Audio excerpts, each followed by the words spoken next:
Is this thing on? What is happening, everybody? All right, so wanted to jump on here on this Wednesday edition of Mopar Chat Live. I'll be putting together a video tonight about some do's and don'ts on these Hellcats back here. What makes them get down the drag strip?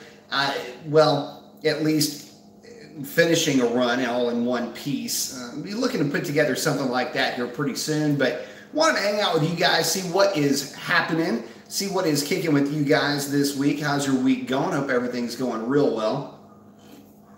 But for you guys that check in on the G-Rocket, what's up? I love it. Got the devil horns. Ew. But you know, for you guys that are subscribers and like to hang out on these live shows, I figured I'd give you guys kind of the video before there's a video. So basically, what typically happens in conversation, especially with Hellcat owners, is what can I do to get this thing to get down the track quicker? What are mods that are safe? How much power can you make? Things like that. And one of the things that I noticed is that the Hellcat community is actually starting to turn full circle in a way. Let's see, what do we got going on here? Let's see, G-Rocket, we already checked in. What's up?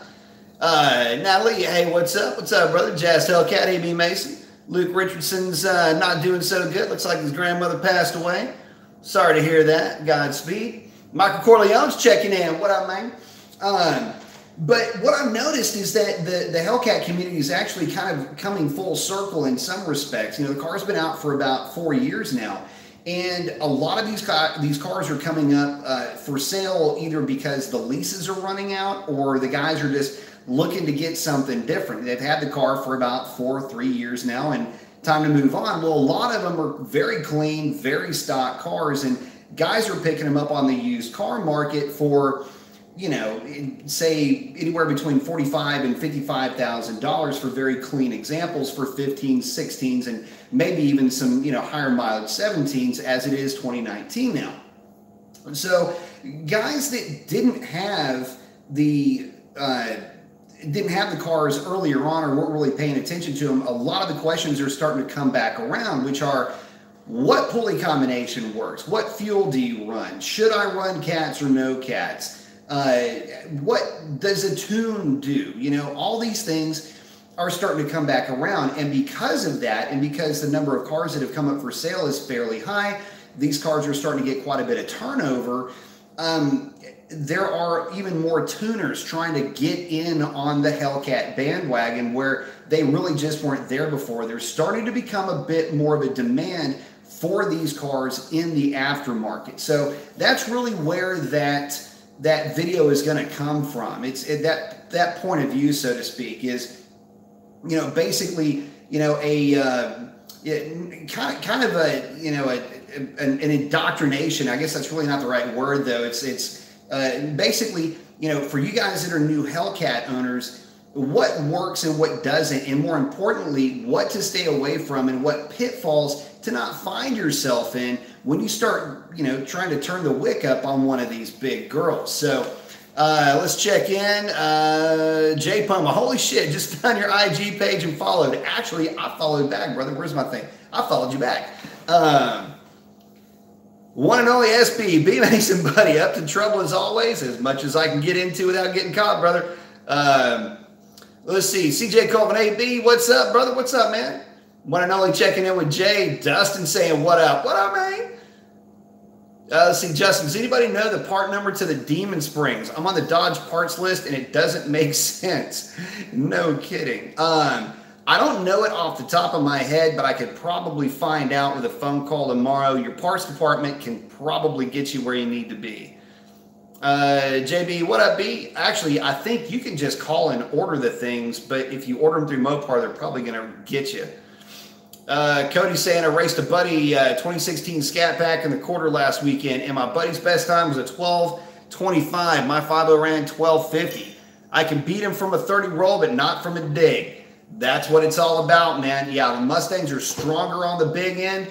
The Mopars are stronger out of the hole, man. Every platform, hell, everybody's got their own strengths and weaknesses, and these platforms are hell to deal with out of the hole. So, you know, even the 5.7s are pretty brutal on the launch. But yeah, from a roll, probably not. They're just a little too heavy, not very aerodynamic either, but that is how it goes with those cars. Oh yeah, Justin, EMP has them. Check that out. Natalie's letting us know what's kicking. Let's see. Hang on a second. We got some things going on here. Slash is saying, what up, B? What up, Slash? Luis Torres has a 2016 Challenger Hellcat with 5,000 miles. Is it worth it to trade it in for a red eye, or should I just mod the Hellcat? That's going to be part of the video that I'm putting together. So, is it worth it? Here's the cool thing about owning a Hellcat. No matter, well, let me stop right there. Not necessarily no matter what you do to a Hellcat, it'll always be a Hellcat, but within reason. It depends on what your goals are. You know, if you want to get another 100 horsepower out of the car and you feel like you're going to be pretty happy with that, then I say, you know, put a mild pulley setup on it and let her rip. It's fairly easy to pick up 60, 80 horsepower with just a 310 or a 295 upper pulley, and it's safe on pump gas in all altitudes and in all density altitudes, provided your tune is on point. So I know that's a couple of weird caveats on the tail end. You would almost take that for granted, but you can't, especially with these cars. So the reality is that the difference in cost between modding your Hellcat and the performance of a red eye is, you know, the cost difference between your Hellcat and a red eye is going to be fairly significant, especially if you consider the trade-in or even open market resale value on your Hellcat. If it's mine, and I'm only going to have one car in my garage, as you can see, I'm going to stick with the Hellcat because I know that I can make this car run pretty much whatever number I want to run, whether it's in the 10s or the 9s, and it's going to be fairly reliable, basically down to about a 950-ish range. I'm not saying it's going to be cheap, but it will be less expensive than that red eye. And it's been proven that the Hellcat it's pretty easy to get them even into the high 9s very effectively and very dependably, I should say. So it depends on what your goals are. If you've got the extra money floating around and you want to have that red eye, which I completely understand, the upshot to the red eye is that it's already a little bit quicker than the Hellcat. But again, it's just a little bit quicker. But in drag racing, a little bit is an eternity. So pick your poison, man. You either spend the money to mod your Hellcat a little bit to get the same mile per hour and same ET as a red eye, or ditch the Hellcat, take the hit on the Hellcat, and then pay the premium for the red eye. I don't know, man. I think you just see where I'm going with this. I think you see what's in my garage, too. Let's see. One and only SB, he's checking in with Jay. What's up, y'alls? G-Rockets, I've been playing with the launch control on my 6-speed Scat. Haven't had a chance to drive an automatic. So just curious if you're using it at all. No, I don't. I don't even know why that feature is even optioned on these cars, to be honest with you. I have only played with it and toyed with it, but I just foot brake it at the drag strip, and it's useless on the street. Arnold's checking in and saying, what up, B. Mason, favorite YouTuber? Well, thank you very much, man. I appreciate that. That's awesome. Thank you, buddy. Jason's checking in. Jason Wills saying, hey, B. Mason, how's it going? I finally got my SRT 392 Jazz Blue. Very nice. Got him in 2016 with 4,000 miles. Damn, this thing's a baby. For $35,800. Very nice. Got the auto like you recommended and can't wait to take it to the track. Thanks again. Absolutely. Get that thing on some drag radials, though. It will be an exercise in futility to run that thing down the drag strip without the drag radials. It's good to practice, though, on the street with those street tires, but when it comes time to actually run a number at the drag strip, get you some drag radials. Your sanity will thank me.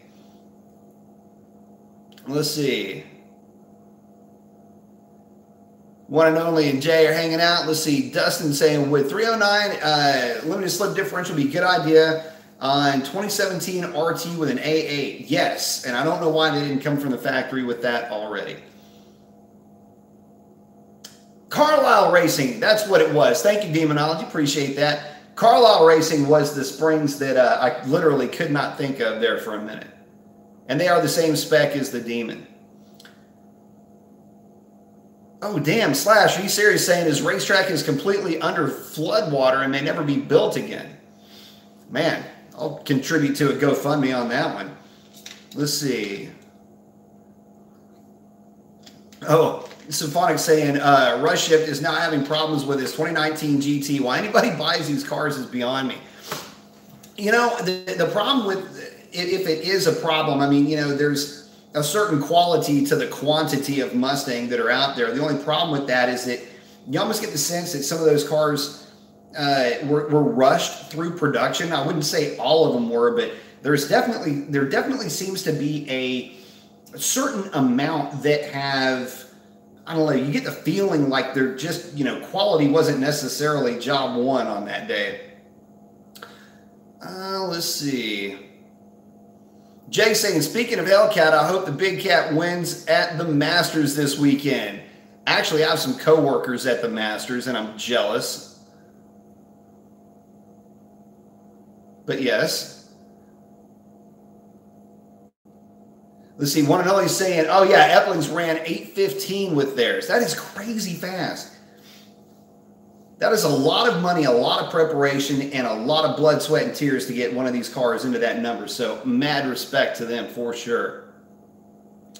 CJ is saying, RT Life just added long tubes, headers, and full exhaust, and it's now making over 397 at the rear wheels. On a dyno jet, that's absolutely true. With those modifications on a Mustang dyno, you're looking at usually around 360 to 370 all day long. One and only saying that thing is flying. Yep, J Pome is checking in with Siphonics to see. Natalie's saying, I have the Demon Killer springs on my Scat. Save the money. I've seen no improvements in 60 foot. Actually, you know, for the higher horse cars, depending on the tires that you're running, you might be able to get away with them, especially when you consider you may be able to run a little bit more air pressure in the rears because of slightly better weight transfer. Now, that being said, I run this thing in street mode for the suspension and sport for the trans, and it rarely has a problem hooking up. I've only had one night where the track prep was just terrible, and it just wasn't going to hook for nothing. But every other time I've taken it to the drag strip, she dead hooked. So I don't know, and I'm having a ball with this car too. Damn, thank you very much. Demonology checking in with the $20 contribution to the cause. Thank you so very much, my friend. Appreciate that. He says, what's your thought on a 250 upper and double pinning the lower? Well, that's pretty bold, my friend. I would not go with a 250 upper, mainly because of how hard you're going to be spinning the supercharger on that Demon. You got to remember that the RPM for the male rotor on these superchargers is simply not designed for that type of RPM. The 2.4 liter, I'll give you an example. The 2.4 liter that's on the Hellcat is designed for, let's say it's 10% over where it's sitting now. That's basically its design parameters. It's not to say that it won't handle more, but the design parameters in terms of efficiency basically stop at that, you know, roughly 10 to 12% faster RPM than what's basically the way it comes from the factory with that pulley ratio. And as far as double pinning the crank, I don't really see a benefit in double pinning the crank. But pinning the crank is okay. You got to remember, you're not going to roll that steel pin that's going to be inserted into that into your where you drill basically the balancer and the crank for the pin. And not to mention, you start to mix in different metals and things like that. You could go 180 on either side with a double pin if you'd like, but it's not going to hurt anything. I only recommend that. And well, I say that Innovators West, I think triple pins some of theirs. But the only time I would recommend that is if you're going with a 10% lower.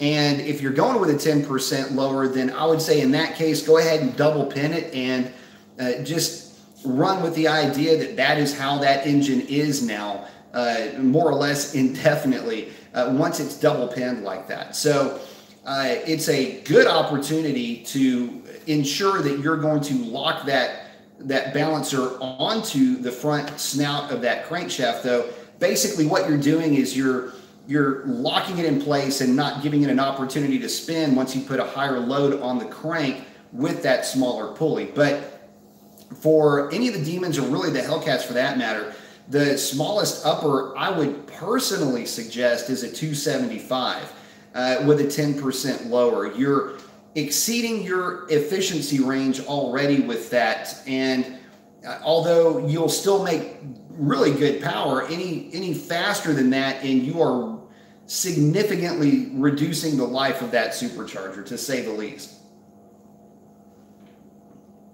Jazz Hellcat checking in. Let's see. But thank you very much for that. I appreciate it. Let's see. Luke saying, just thought I would ask because you know what you're talking about. Oh, thank you very much. I appreciate that. I hope so. Yeah, I'd like to think I do, but you know, I learn something new every day. Oh yeah, Natalie's saying I saw a 007 run that 815. It's stupid fast. Yeah, it is. Jazz Hellcat saying, I'm an ex-Hellcat owner, but love the car. Now I have a Pacifica van and race an 85 Corvette with an 83 Lingenfelter motor. Ran 1182 at 114 last week. I'll tell you what, you know, those cars are pretty endearing, and especially the 383. I, at one point, would have loved to have a Gen 4, or actually a Gen 3, I should say, with just a, you know, a fairly, I don't want to use the word basic, but, you know, just a fairly robust, low RPM, say 6,000 RPM 383. Those are such fun engines to drive, especially if you don't get stupid with the cam and keep fairly conservative with the cam and just run a, you know, a single 750 4-barrel on a dual plane. Those things are actually super torquey and a lot of fun to drive. Let's see, Brian is checking in saying, about to go to the shop with my 2017 Scat Pack to have long tube headers, ported manifold, and the Comp 270 cam installed. What kind of power do you think I will get out of this? Will it make 500? It'll get close. So I'll give you an example. On a Mustang dyno, depending on the tune and your altitude, but corrected numbers will probably fall somewhere around 4. This is on a Mustang dyno.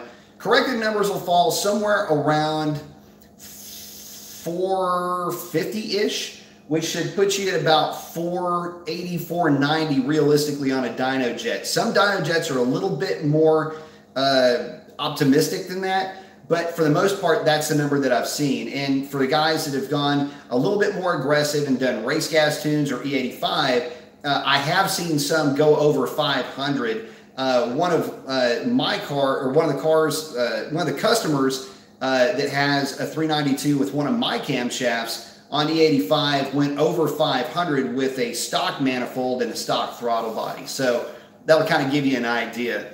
And realistically, there's only maybe 3 or 4 cam grinds that I actually like for these cars. And, you know, obviously mine's one of them, but the 270 is also a pretty decent cam as well. So I think you're going to have fun with that for sure. Easy Live saying, giving a shout out to all his Mopar brethren here in H-Town. I like it. Arnold saying, just got a good deal on a Mustang, Race Star wheels for my Scat. They're 17 by 9.5, 43 offset. I know we can run Mustang drag wheels and a hub ring will be fine. Will they rub on a 315 tire? Yes, they probably will. I can almost guarantee you those are going to rub. So be careful with that setup. Jay Pumba checking in with Demonology. Grubby Spider saying, got the pedal commander. Wow, you like it, huh? Those things are a lot of fun. Plus, you can play with the settings and get it just where you like it. And if you get tired of it being too aggressive, because everybody goes real aggressive, dial that thing back a little bit, and it actually works really well. Poser's asking, did you see the video Demonology put out today on the new diff brace from Performance Development? Yes, I did. I even commented on it. If so, what do you think about it? It looks awesome compared to their old design. It does. One of the things I like about it is it uses a secondary bushing, which to me is a very smart thing. There's some other folks that were talking about doing bushing inserts, and I've also heard of other guys filling the voids on their bushings as well.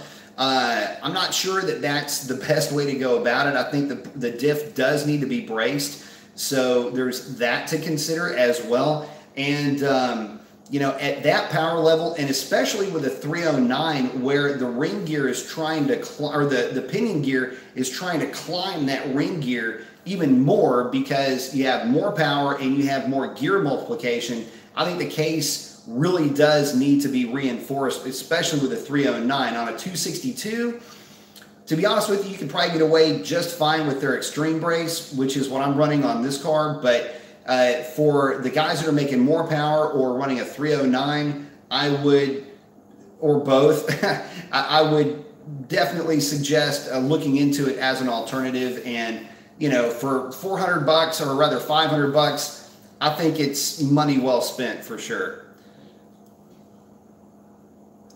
Delio's saying, what up, B Mason? Let's see, my 2019 Charger Hellcat comes with launch control and launch assist. I tried it once, but I just blew the tires. Exactly. It sucks, doesn't it? Do you know what the launch assist feature actually does? Yes, it annoys me. That's what it's there to do. Your best bet is to foot brake the car and learn how to modulate the throttle. It is practically useless to try to use that launch control. Or you're better off putting the transmission in track mode where it will typically numb that launch a little bit more. So you can try the launch control in track mode. I've heard some guys have a little bit of success with it, but the reality is that it just foot brake it, modulate the throttle a little bit, you'll be A-okay. And just forget that it even exists. Jay Puma checking in with Jason. I like it. Mopar fam saying, you, I like that. Mopar fam, what's happening, bro? What's up, Mopar fam? How you doing? It says he has a question. It's not very common to hear this from other car enthusiasts, but do you end up having days where your mind gets tired of cars? Yeah, I do.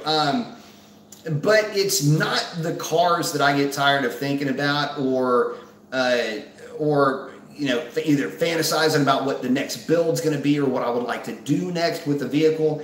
It's typically the nonsense that comes from either the aftermarket or from people that are believing some of the hype and believing some of the marketing BS that's out there and regurgitating that as gospel. And that to me is the stuff that I get tired of. The other thing that'll get on my nerves a little bit is the idea that, or the attitude sometimes that guys get where, you know, you've got this modded car and they kind of lose track and lose sight of what they have now, and they keep trying to far overreach what that platform is really designed for. I've seen that unfold several times. It's really only when I'm dealing with those types of situations where I'm just, you know, you almost kind of get that, God, if you would just listen to me. But, you know, in some cases, the greed and the lust for more power is inconsolable. So, yeah, in those situations, I get a little bit, not really, again, it has nothing to do with the car. It's typically just, it's some of the nonsense that revolves around it. And I have other interests too. As a matter of fact, oh damn it, I didn't post up a picture. So anyway, anyway, there's other stuff that I like to do, and one of them is actually making bottle toppers. And Mark Leclerc, and well, I'll save it for later. But I've got something pretty cool coming too. So in other words, what I'm saying is I have other things to occupy my mind as well. Mopar fans, I'm kind of experiencing those things myself. I don't know what to do about it. Oh, well, what to do about it? I mean, look, here's the thing. When I'm starting to get frustrated with the car situation, what I'll typically do is just, focus on other things. Just take my mind off of it for a minute. And if it's my own vehicle, what I'll typically do is reassess my goals, because although I can give great advice, I never listen to my own advice, and typically whatever I say I will never do, I'm usually about 6 to 8 weeks away from doing it. And so, or at least at the longest stretch, 6 to 8 months. And what I'll do is I'll typically just, reassess my goals, reassess where I am realistically with the project or with the vehicle that either I own or that I'm working on. And if there needs to be a course correction, just know that course correction is for the greater good, and don't get caught up in the rat race, and don't get caught up in the nonsense. There's way too many pitfalls that you can find yourself in once you start going down that rabbit hole. It's just not, it ends up costing you a whole lot of money. And listen, at the end of the day, it can be a heck of a lot more satisfying to want and to plan projects than it can be to actually start on them. Believe me, I've had a few of them where I was just wish I'd have never even gotten in the middle of it, but I still want that D100. Dustin saying RT Life also has a J Green cam and a 392 intake and bigger throttle body. Cool, man. I hope it all works out for him. Arnold Murillo, good question. Difference in 1 3/4 headers versus 1 7/8.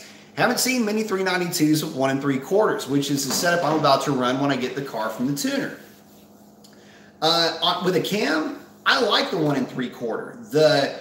If you ever watch any of the actual Engine Masters engine build-offs, you'll find that a lot of those cars that are making 500-600 horsepower, there's even the smaller displacement, larger displacement, doesn't matter. A lot of those cars are running 1 3/4 headers. And now I get it. There's a very narrow, power band that they're tuning for, or I'm sorry, very broad power band that they're tuning for. But that works on the street. And the 1 7/8 is just more prevalent in the marketplace. It's the bigger is better mentality. But 1 3/4 will work well with a cammed car. Do not run 1 3/4 on a car with a stock cam. I won't bore you to tears with cam specifications and how little overlap that there is and how that affects the way that the scavenging is affected with the smaller diameter headers. But you will run into a bit of a roadblock with the 1 3/4 long tubes on your car. Now that may seem a little bit counterintuitive, considering that your 392 already has 1 3/4 shorties on it. But the difference is the amount of time that the exhaust spends in that shorty pipe before it dumps out into that collector, which is your mid pipe. The reason why it works so well with a stock cam is because the overlap is very wide and there's just not a lot of time for scavenging. So the faster you can dump pressure out of that pipe and create a slight relative vacuum to help draw that cylinder pressure out, the better. You get a real long tube that's that small, it's actually going to become a restriction on the big end. That's where 1 7/8 comes into play. It's not as much of a restriction for the stock cam because it is a larger primary, but you're still up against it, so to speak, because of a lack of overlap. It doesn't hurt performance, but you will notice you will pick up more gain. You'll have more gains under the curve, so to speak, than you will at peak. I hope that does not sufficiently confuse the hell out of you, but that's basically in a nutshell how it works. Triple threat. I just got home from the track. I live 2 minutes from the track. Hey, you and me kind of living in the same boat there. Let's see. Did a new best of a 1223. I only have it faded out. Only have a Hellcat intake. DA was 600. Damn, that's a good DA. 1960 foot, 114. I can't believe I did that good. Prior best was a 1244. Well, the DA is certainly helping you out, but that 60 foot is killing you. Hell, you've got 4/10 if you could just get that 60 foot down into the 1.7 range. And turn my fan on over here because it is freaking muggy as hell. So yeah, you're not too far away from a lot better ETs. Sounds like you need a tire. Spazman, what RPMs are you launching the Hellcat? Have you tried lower or higher RPM launches? So typically I launch somewhere around, I don't know, 1400, 1300-ish, just under 1500.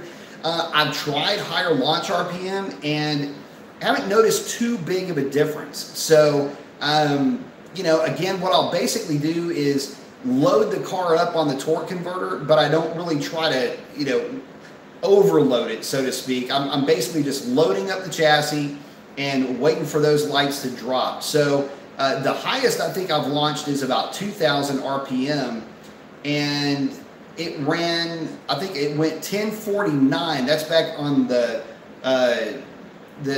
track rental, and it went 1047 when I stalled it up to 1500. So that'll give you an idea, and that was in very low DAs, by the way. It's like negative, I can't remember, it's like negative 1100 or something like that, just to kind of give you an idea.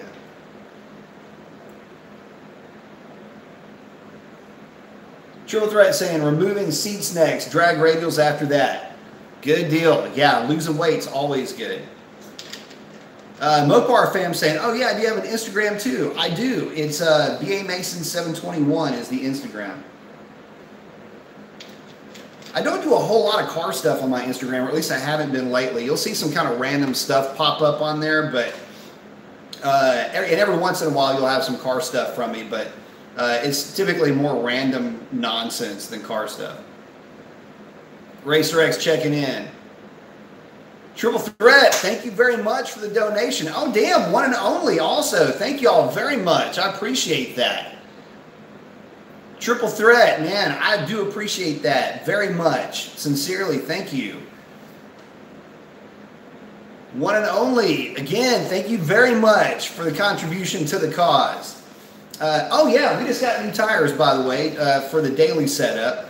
Tri-5Rs. 305, 35, 20. So once the last of this season is over with, put the street setup on it, get to play with it a little bit on the street. But thank you all very much, by the way.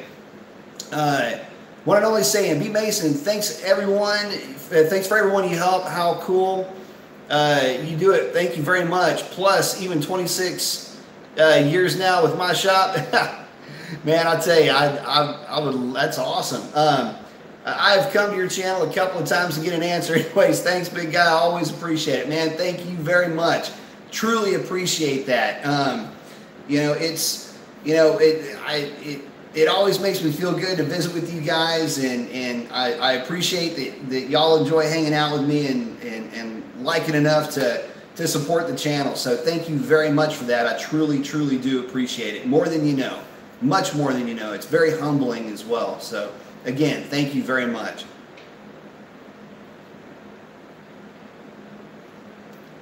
Let's see. And thank you all very much. I really do appreciate it.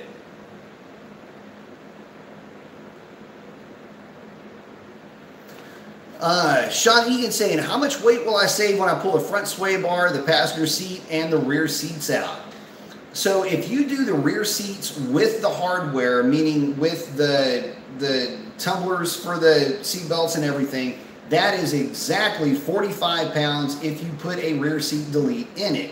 If you don't put a rear seat delete in and you just strip everything, it's right at 52 or 53 pounds. Let's see, the passenger seat is a solid 60 pounds. So that's about 100 pounds, give or take, right there. Your front sway bar is, I want to say it's 20 pounds, give or take. It might be a little bit more than that. One thing I'll caution you on with the sway bar is just remember that you have an independent rear suspended car, and it can get a little bit interesting on the big end of the track if you decide to remove your sway bar. I haven't yet on my car, and don't know that I will, and a lot of that has to do with just the weight of the vehicle. you know, any movement with, you know, a lighter weight car, you probably won't really notice it, especially if you're running, you know, a stock style spring setup. But with these cars, again, with the weight of the vehicle, don't necessarily recommend it, but in terms of weight savings, about 20 pounds. Oh, Natalie's already in. Say, sway bar is 25 pound, rear seat 30-ish, and front 65-ish. Actually, I weigh, yeah, the rear seat, if you don't take out the, let's see, if you don't take out the hardware, I think the hardware was right at 10 pounds, so it's, yeah, that's about right. I mean, close enough to call. Let's see. One and only checking in with Natalie. Yep. Things fast. Let's see. I like it. Y'all are hanging out. I dig it. Let's see. E.T. saying, hey, Mason, what times have you heard from 6-speed 392? Sean Egan has run 12.3 at 111, going for 1190s in a few weeks. On a drag radial, I believe, well, I know somebody's gone 11s. I just can't remember who. The quickest one that I saw was, I think, an 1194. And that was at Houston Raceway Park, but it wasn't at my track rental, but it was on a very cool night. And I want to say the guy was on 17-inch rears, stock fronts, and I think he had his passenger seat out. And he was launching the hell out of it, too. Let's see. 47 was watching. I like it. Yeah, thumbs up. Appreciate that, Jay Pumley. Absolutely. I like it, Sean. Thank you very much for the donation. Saying a little donation for some good quality bench racing. Thank you very much. I appreciate that. One and only checking in with Sean. I like it. Mopar fans saying Racer X is in here. Heck yeah, Racer X is. You checked in just a minute ago. Saying, holy smokes, my favorite Mopar guy. Yep, he is here. He's in here somewhere. Mic check, Racer X. Where you at? One and only saying, Sean, Racer X is here. Our life is now filled. I like it. Let's see. Got Sean and one and only hanging out. I like it. Luke is saying, I finally got a job. I'm in the middle of doing an engine swap on a Ford F450. It has that gas hog 6.8 V10. Oh, the motorhome motor. Actually, you know what's funny? Funny story about that. When I moved from Northern California back to Texas, my, I'm going to love this, my U-Haul truck had a V10 in it. And it was a torquey little thing. And I was pulling my, had a 93 Mustang SSP that I was bringing back, and let's see what else. Anyway, we had a blowout, and anyway, there's a bunch of crazy stuff that happened. But that thing going up the mountain ranges was a riot. That thing was wide open for a long time, man. I almost thought the thing was going to blow up. Show me Mopar is saying, oh, got the fist bump. Oh wait, wrong. There it is. Oh, he's bracket racing the 16 Scat this weekend, doing an 11.9 dial-in. Thanks to B Mason. Hey, I love it. Yeah, you'll nail it with that car too. Also have a road course weekend coming up. 4-piston Brembo's recommendation on pads and fluid for the road course. Let's see. Any of the synthetic .4 will do just fine. And as far as pads, what is it? Pro Stops 23s, I think. Are pretty good street and track pads. I wouldn't necessarily run the stock. They're a little bit soft, I think, for that. Just make sure that you don't go too heavy on the ceramic, because depending on what kind of course you're on, you can tear up your rotors pretty quickly if you end up getting a habit for it. So, but it was Power Stop. I always forget the dang number. The Power Stop 23s or something like the ones I'm supposed to be buying for this thing, which I keep not doing that, but that would be the route that I would go. Also, depending on the length of the course, you're going to possibly make sure you obviously do a fresh oil change. And I would probably make the switch if you're not running Pennzoil now.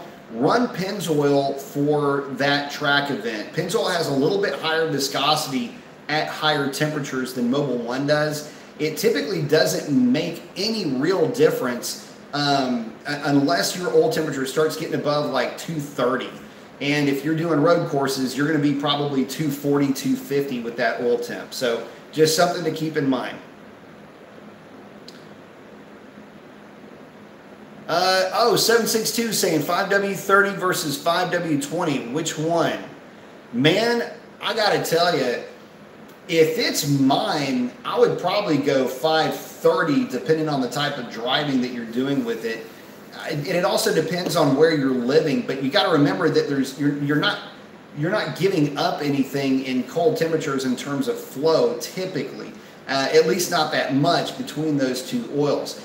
The 20 may give a little bit better fuel economy. You might pick up a horsepower or two with it on a dyno, but the reality is that I would probably err on the side of a higher shear strength or potentially higher shear strength with that 30 weight. And if you're debating on which one to go with, always go with the synthetic over a normal dyno oil. TU checking in. I like it. What up, TU? Just saying what up, B? I like it. Take care, bro, man. Hope everything's going well for you. Thank you for checking in, my friend. Let's see. Cranman checking in, saying Mopar Messiah. I like it. Saying, I know you've answered many, many times, Nitto Tri-5R or Toyo R88Rs. I don't do as many digs as I do roll or higher speed. Which do you recommend? For higher speed, get the R888s for sure. Yeah, that's exactly what I would go with. Yeah, if I were doing a lot more roll racing, I would do the 888s. Very good tire, by the way.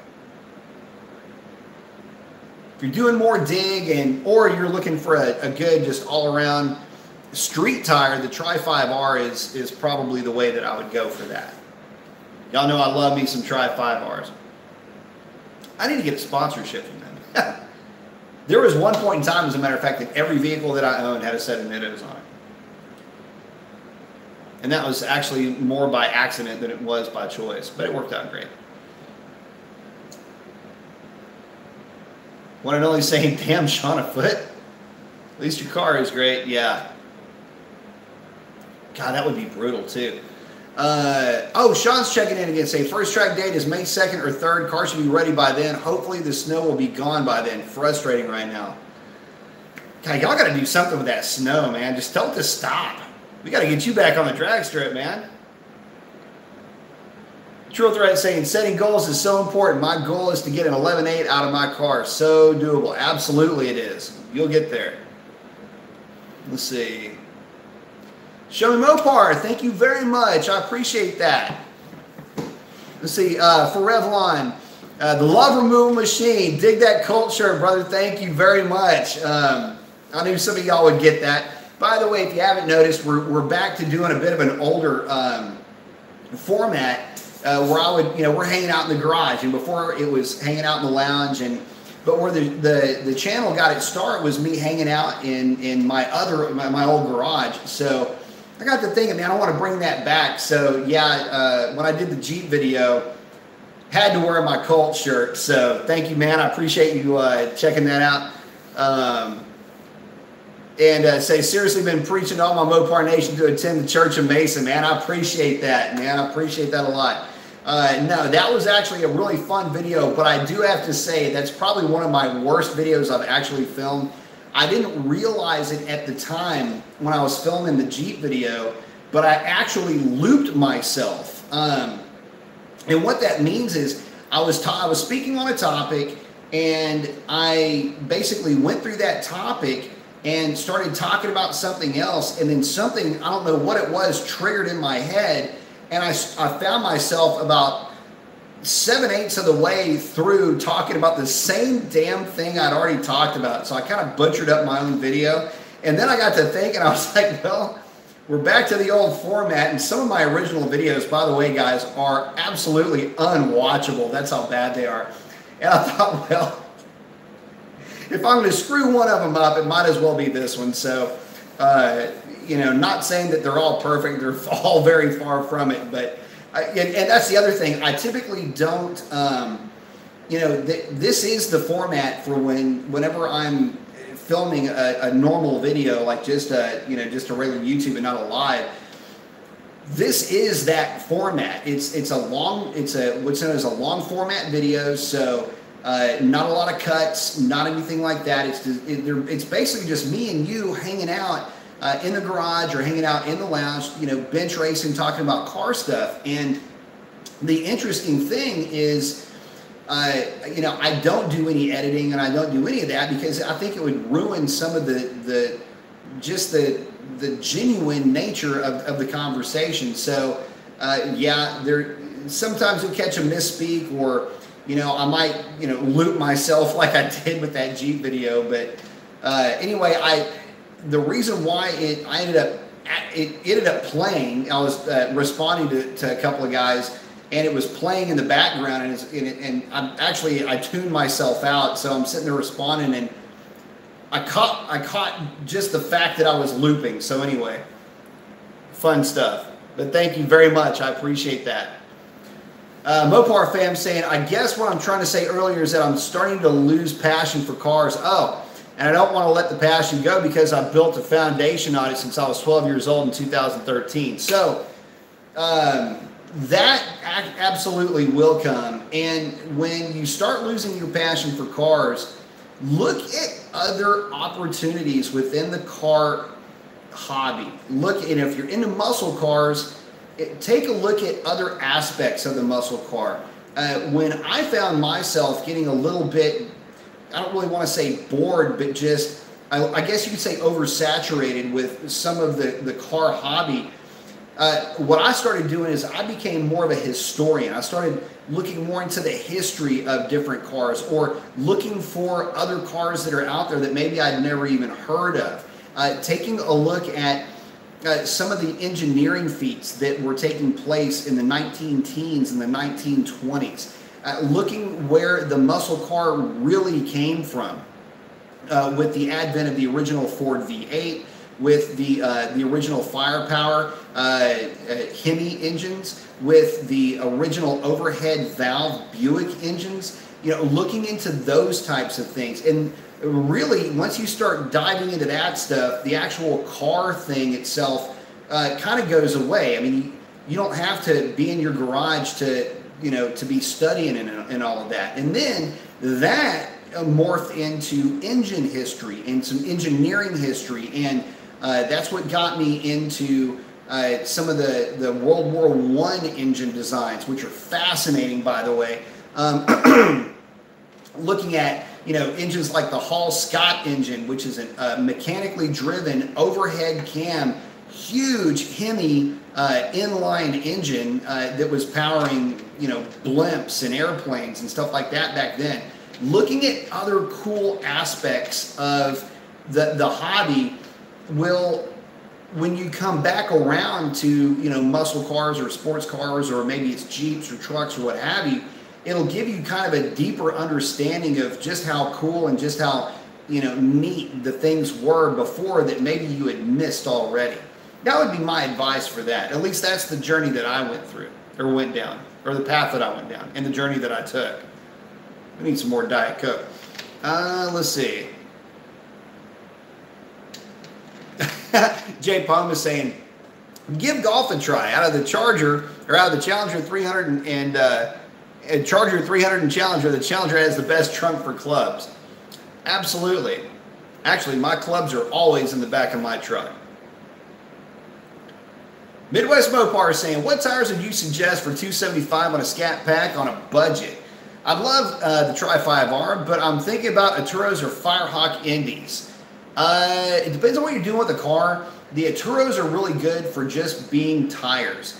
Don't expect anything out of them, and you'll be very satisfied with them. And again, I mean, I've still got a set on some SRT wheels that are in essence brand new, and I got to tell you, again, I mean, they get down the road just fine. Now, that being said, the Firehawks are probably going to be a better tire all the way around, but, you know, I would say either one of those, you really can't go wrong. If you're looking for a good, solid budget tire that doesn't break the bank and, well, it performs like a tire should, those two, you'll be just fine. One and only saying, nice, Sean, just had mine. They're hanging out there. I like it. Uh-oh. One and only got cut off, said, I turned it, and then it stopped. Mark, what's kicking, brother? Saying, how are things in Houston? They're awesome. Actually, Mark, I am waiting on the stopper portion of the bottle stopper. I've got one picked out for that the emblem that you sent, man. I really appreciate that. I'm looking forward to getting to work on that thing. It's going to be cool as hell. So can't wait to show that off, my friend. That's going to be awesome. Shining is saying, Midwest Mopars, I have a Scat Pack. Love my Tri 5Rs. Yep. Mark P is saying, hood open. Heck yeah, brother. Oh, yeah, Natalie's checking in saying, Midwest, I have the Atura 850s. Pretty good tire. Yeah, they're not bad, man. I have nothing bad to say about the Aturos. See, Louise is asking, on E85, how much horsepower a Hellcat can hold safely versus a red eye. So here's the reality of that of the answer to that question. It's going to depend on the quality of the tune and the density altitude that you are going to be driving the car in. However, rule of thumb down here in Houston is on E85, a Hellcat is going to be good for right at 950, 960 in the quarter mile, and it will be making right at, on a Mustang dyno, just at or a little bit over 800 rear wheel horsepower. On a dyno jet, somewhere around 880, 890, something like that. A red eye or a Demon will be a little bit higher than that, but not by much. You can expect to pick up a couple of tenths with the red eye or the Demon, maybe 3 with the Demon, just giving it the benefit of the doubt of the suspension that it's got. And you'd be looking at a number somewhere around, on a Mustang dyno, say 850, 860-ish, maybe 870. The problem comes with the weight of the vehicle.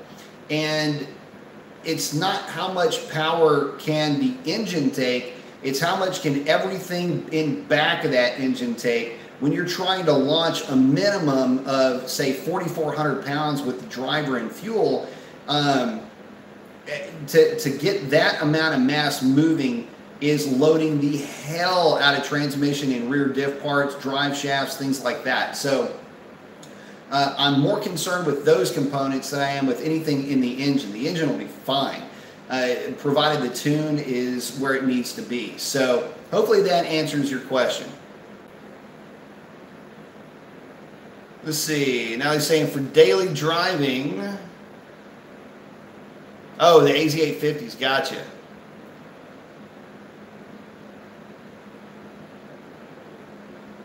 Hey, one and only saying my 8. It was an 8.955 that I cracked with the Roadrunner. I love it. That's awesome. It said my new red eye ran 1049, 1055, 1057 bone stock. I was happy with that. Yeah, they do run really strong. As a matter of fact, I think the red eye is just a fun package. I mean, it really is. It's a good evolution for the Hellcat. But that's awesome. Congratulations, though. Jealous. You have my car. Roadrunner. Midwest Mopars. What? I love this question. What are your guys' 0 to 60 times with the Aturo and Nitto Tri 5Rs and the Turo? I love the Nittos, but honestly, I don't have the money. Understood. So my best 0 to 60 time with the Aturos was never calculated, because it was a pointless endeavor. If you're looking for a tire that's going to hook, the Atturo is not the one you want. Whether it's a 392 or a Hellcat, the Atturo is good to get you from point A to point B and then back again, but it will absolutely go up in smoke with even moderate throttle input. Try 5Rs. My best 0 to 60 on the street is like a 3.6 or a 3.5 with the Hellcat. And with the 392, it was, I mean, I'd run a string of 3.6s, lots of 3.7s with the drag radials. So that would give you an idea. There's really no sense in trying to compare the two because the Atturos just never will hook. One and only saying the DA was 225. Nice. I'm jealous. You know, if we could get some decent density altitudes down here, that'd be great. Be pretty sweet. Maybe it won't rain. Maybe there won't be an event or something like that. No, I'm just sour grapes. Anyway, no, it's been muggy as hell down here, and I don't know. Can't really. The only track that's going to be open or available to go to is going to be an 1/8 mile track, which I'm not really into, but I may end up going just, you know, to work on the light. But, you know, seat time's always good, but may or may not go. Depends on what my schedule is looking like this weekend, because I'll be working quite a bit this weekend, as a matter of fact. Jay Pome is saying, the Conti Extreme Contacts, DWS 06 on my Challenger RT all year daily up here in Michigan. Love them. Those are good tires. Let's see.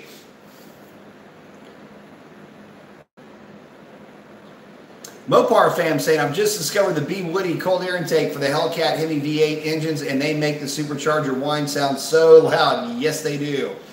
Is there something in the CAI that's making the whine louder than stock? Yes, there is. So, I don't know if you can see it, but right behind me, right there, this box that's right there in this area right there, that's the stock air box. It's closed, and so it doesn't, you know, it's actually drawing from the headlight and underneath it. The open element is just open. It's right there. Not to mention the vent in the hood for the heat extraction. It's sitting right there too. So there's just nothing to muffle the sound of that supercharger. So yeah, they do sound good. I love those open elements on those cars. Natalie's saying, don't even try. He's talking about the 0 to 60. Don't even try with the street tires. I agree. Hey, Zephyr R&D's checking in, saying, what up, Professor Mason? I love it. Do you think the trans is the biggest limiting factor for the 6.1 cars, or would you still take a 6.4 over the 6.1 even with a nag? Oh man, it depends on what I'll be doing with the car, but generally speaking, yes, I would take the 6.4 over the 6.1 in general, but there's absolutely nothing wrong with the 6.1. In fact, the 6.1 in some situations technically is a better engine. I like the simplicity of the 6.1 over the 6.4 for, you know, several reasons, but 6.1 is a riot with a manual transmission, by the way. But, you know, overall power production, the 6.4 versus the 6.1, it's really not a fair comparison. But, you know, the 6.1, the cost is really low, and you get all of the sound, all of the theater, and you only would notice the difference if you drove them back to back, if I'm being completely honest. So, you know, I would say, you know, if it's, you know, my money and it's looking for a car that's going to be going in my driveway, you know, there for a while, I was looking for a, you know, a 6.1. I was actually looking for a 6.1 NAG 1 car for a while, and figured I could pick one up pretty cheap and, you know, put a stroker kit in it, and just, you know, stroker, cam, long tubes, and just have something that'd be fun to, you know, play around with a, you know, like a 3,200 RPM stall converter. Figured that'd be a riot. Oh yeah, and that package was actually going to get 150 shot too.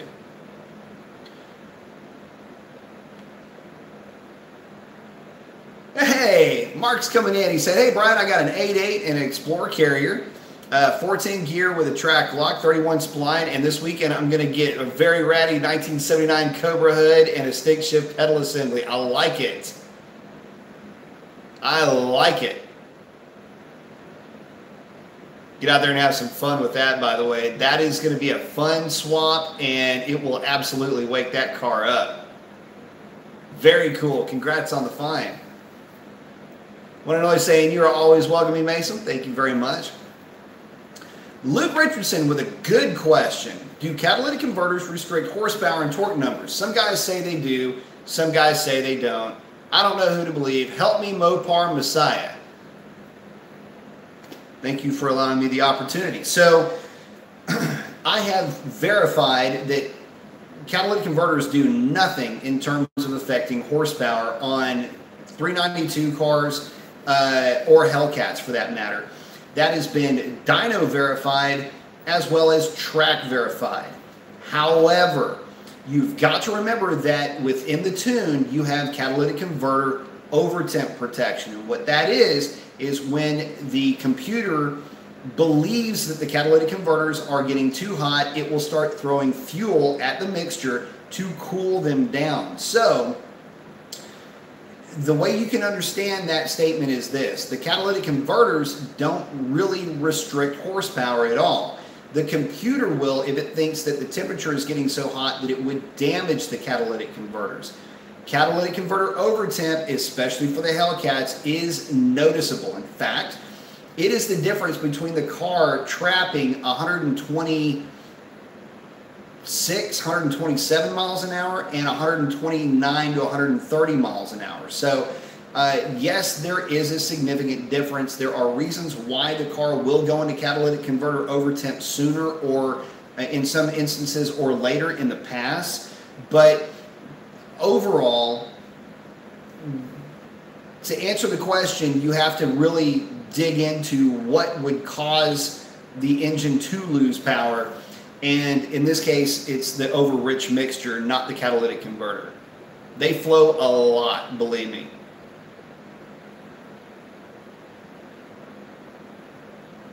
J. Poe was hollering out at TU. Say, what's up, TU? Zephyr RD saying, I really like the Wrangler video. Thank you very much. I appreciate it. My first car was a YJ Sahara. Nice. Drove it stock for 10 years. Second car was a TJ Rubicon. Another nice one. And then it's 15 Scat. I really do miss the camaraderie of the Jeep community. Man, I'll tell you what. I had an 84 Cherokee that I used to rail on. And I loved that thing. And I wish I had never gotten rid of it. But I've always been huge into Jeeps. I love Jeeps. They are so much fun, and they represent such a cool departure from muscle cars or sports cars or anything of the sort. It's just such a cool departure and such a neat other way to have fun on four wheels, for sure. Let's see. Oh, Midwest Mopar saying, with a pulley and a cab delete on a 6 manual Hellcat, I've seen 10.4, I think. Pretty good for manual, but the A8 is just so good. So, to give you an idea, I have seen, well, I know that there's some manuals in the 9s. Hell, there might even be one creeping up on high 8s now that you mention it. But that's with a lot of work done. I've seen... basically, it works out like this. So if the same combination on an 8.8 equipped vehicle would run, say, a 980, it would probably be doing well to run a 1030 or a 1040. So with a manual, no, I take it back. It'd probably be doing good to run about a 1020 with a manual Hellcat. Depends on the driver. Depends a lot on the driver, as a matter of fact.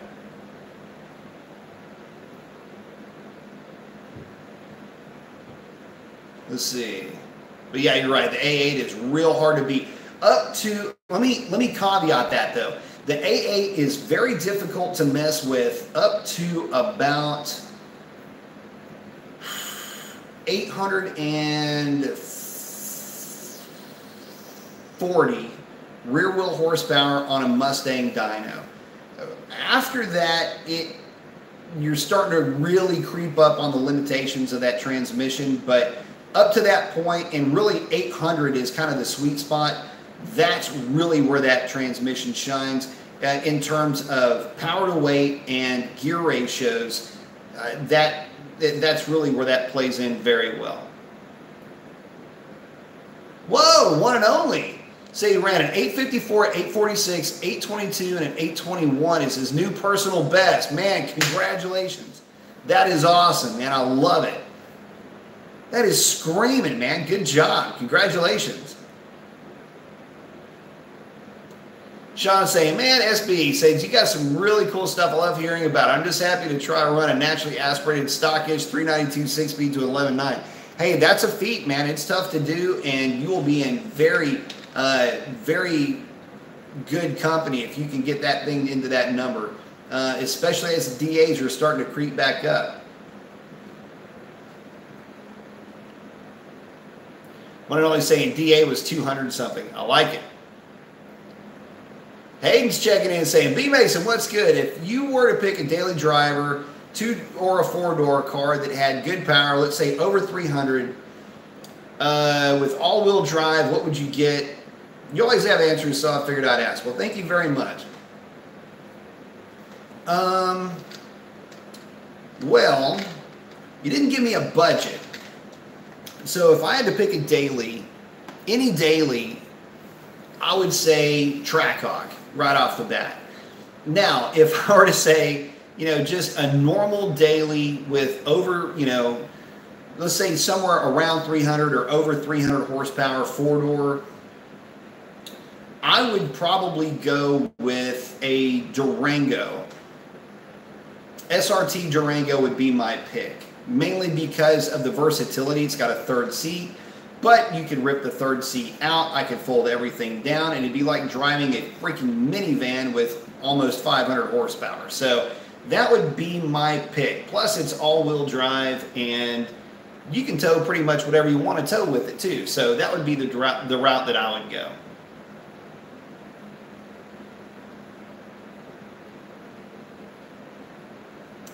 Sorry, hang on just a second, guys. But that being said, if I had to stick somewhere around 300 horsepower, I would say a crew cab, 4-wheel drive Ram 1500. It still has a 3 in the first number. It's almost 400, but I don't know, I'm cheating a little bit. Want to know hanging out with Sean? See, Riley's saying, do you think you can put Demon Springs and struts on a Scat Pack? You absolutely can. I would only put the springs on it, though, because the struts won't do any good because they are adjustable. If you don't have the software to mess with it, which you don't need anyway, don't worry about it. I am chopping my own head off here. Hang on. Let's see. Black on White Chalet, AB Mason, what are your thoughts on H-pipe 3-inch exhaust with Flowmaster setup on a 15 Challenger 5.7? I like, okay, so it's an H-pipe. 3 inches is going to be a little bit much, but it'll sound good. And you're with a Flowmaster, which is a chambered muffler. It'll sound amazing. It's got an H-pipe, so you're not using a flow-through muffler. You're using a chambered muffler with an H-pipe. As opposed to a chambered muffler with an X-pipe, which I do not recommend. I've done some testing with that, and the H-pipe with chambered mufflers always seem to perform better, especially at making torque down low. So just kind of a word to the wise.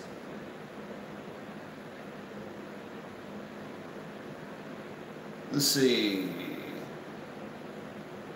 One and only saying Sean. Oh, he's hanging out with Sean right now. I like it. Mopar fam is saying, show us your red key fob. Actually, okay, hang on. I'll go get it.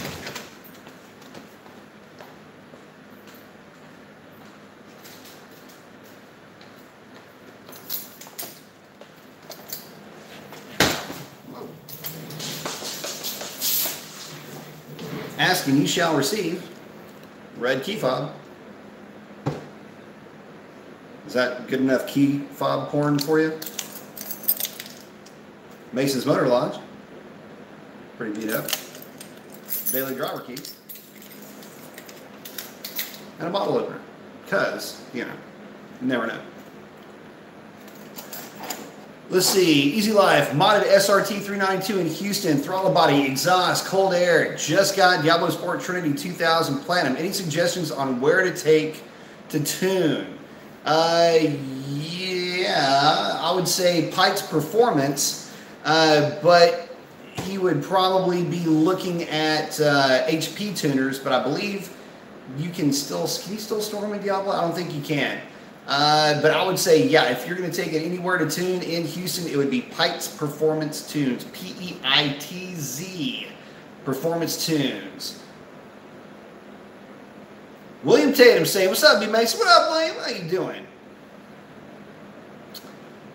Let's see. Midwest at Riley Bean. Yes, you can. SRTB5 has done it. I don't know what he done. I must have missed that or I forgot. Let's see.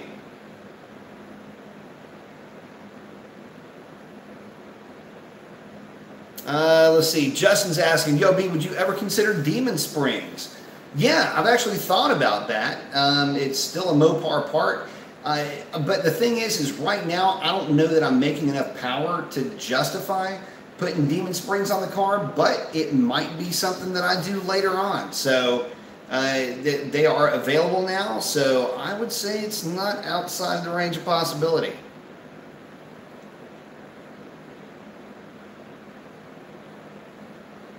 Let's see. Oh, wait a minute. Oh, I just blew past everybody. Hang on. Time out. Time out. Time out.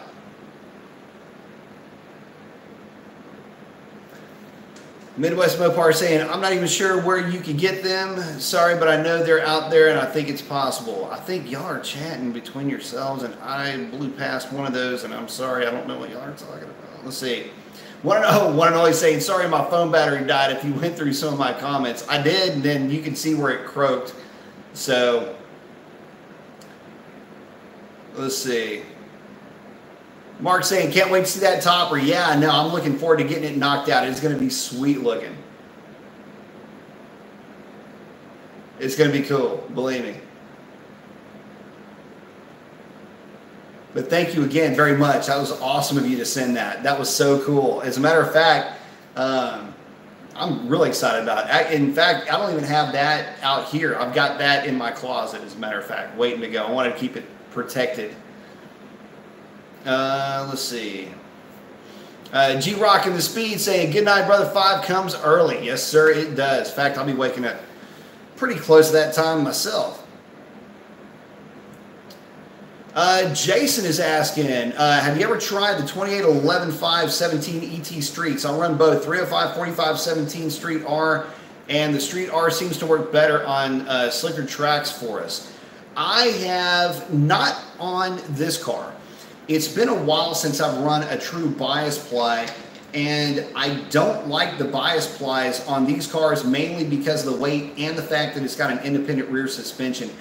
I wouldn't be sweating it so much if it had a solid rear axle, but these cars will wander with a true, bias ply setup all the way around. Racer X knows what I'm talking about. That he used to run a bias ply setup, and I swear his car, it was one of the scariest things at the top end of the track with that thing just, doing this shit all over the place, man. It was crazy watching his car go down the track on a full bias setup. Scare the living hell out of me. Let's see. Multiple Mopars is in. What's up, bro? What you up to?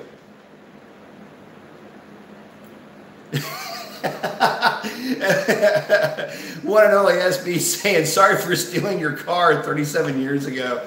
Man, so for you guys that don't know, we all have that story about the one that got away.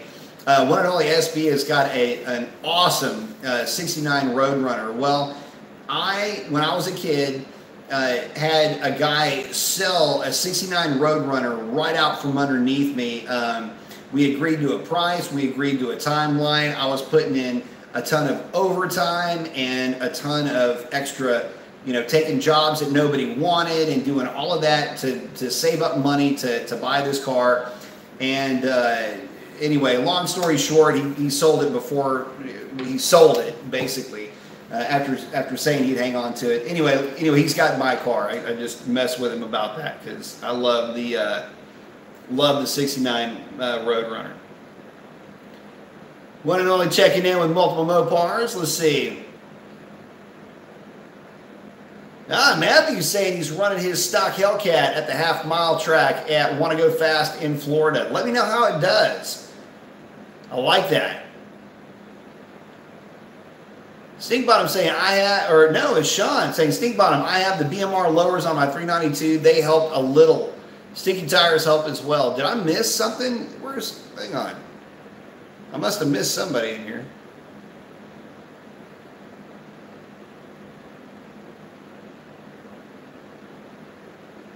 Hang on. I missed it. Oh, well, sorry about that, guys. Mopar is saying, are you coming to the quick 30? I'm going to try. We'll see. It's going to depend on my workload. I've been having to put in some extra time on the weekends here lately, so we will see, but I would like to. Matthew saying 2017 Redline Red Hellcat stock. I like it. 2015 Redline Red stock. It's stock, right? It's H-Town stock. Show Me Mopar saying, so Nitto Tri-5 RG2 or Firestone Firehawk Indy 500s for the road course. 1.6 mile oval. Let's see. Money is so close. Just have heard research peeps raving about the Firestones though. The Firestones are technically a better tire. I would probably go with the Firestones in that environment. Multiple's going, I'm going to 8th Mile on Friday, Paris Dragway. Sweet. We might go. Myself, Robert, and Chris may go. I don't think we're going to be able to go tomorrow, but possibly Sunday to HMP. But we will see. That's Houston Motorsports Park. Show Me Mopar is saying multiple Mopars. Which car? Video expected with the fist bump. I like it. Jay Puma checking in with Multi saying, Uncle Stinkford saying, thanks, Sean. I am planning on getting some stickier tires soon. Man, I apologize. I buzzed right past you. Sorry about that, Uncle Stinkford. Sean E is saying, yeah, the stock tires will hop on the on that 392 for sure.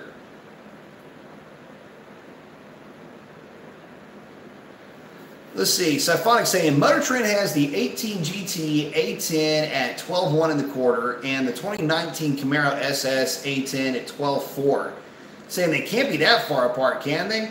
They have the SS at 120 pounds less as well. What gives? Part of that is I don't know if they are quoting that car on drag radials or not. I know that there was also some testing of the Mustang in some unbelievably low density altitude conditions. So you pair that car in a ridiculously low DA with a very well prepped drag strip, it might just rattle off that number. So what you got to remember that the Scat Pack core was known on the summer tires to knock off 12.1, 12.0s, and some guys even got 11s out of those cars on the stock summer tires. So just something to consider.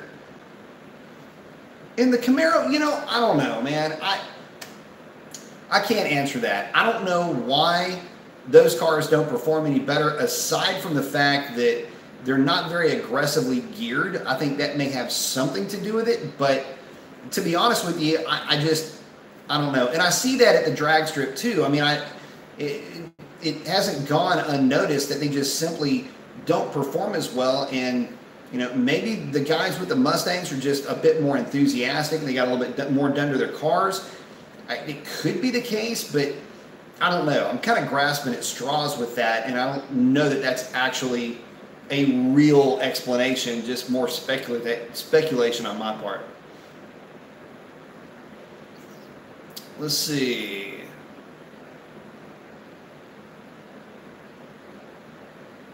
76239.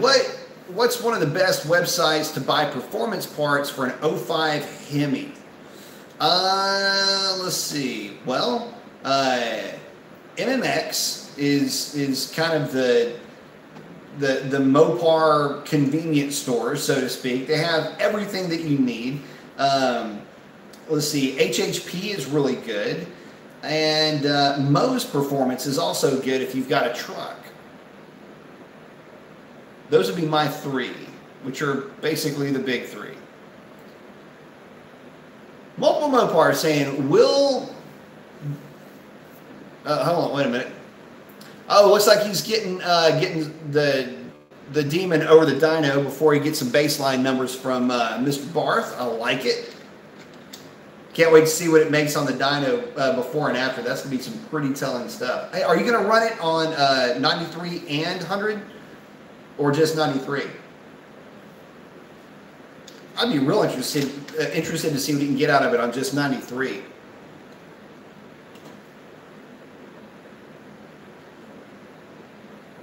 Molten Mopar's hollering out at Show Me Mopar. Molten Mopar's hollering out at Jay Palma. I like it. Uncle Stinker's saying, planning on getting the Tri-5Rs, just don't tell the wife. Nah, she won't notice. Just throw them on the car. But make it quick, because once they do, they start freaking out. Let's see, one and only hanging out with Multi. Let's see, Show Me Mopar, hanging out with Multi. I like it. Anthony's asking, what is the most horsepower you can get out of a Scat Pack?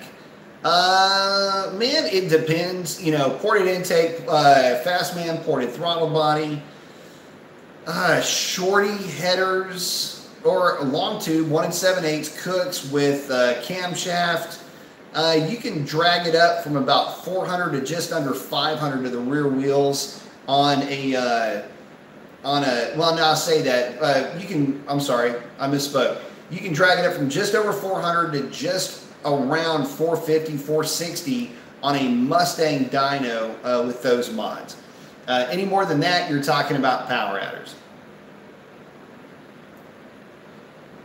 Let's see. Justin's asking, is Motor Trend on demand worth the money? Serious question. Also, do you watch the Grand Tour?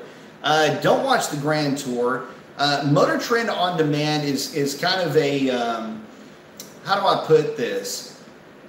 It's a little bittersweet for me. I only like a few of the shows on Motor Trend on demand. They only released one a month, and I think it's got a lot too watered down with the rest of the car-centric shows that are out there, and some of them are just a little cringy to watch. So, for me, in my personal opinion, for the shows that I like, I think it's worth it. For the vast majority of the shows that are on MTOD, I don't know. It just seems like it's a little bit overkill. But I've heard good things about the Grand Tour. I just haven't had a chance to check it out.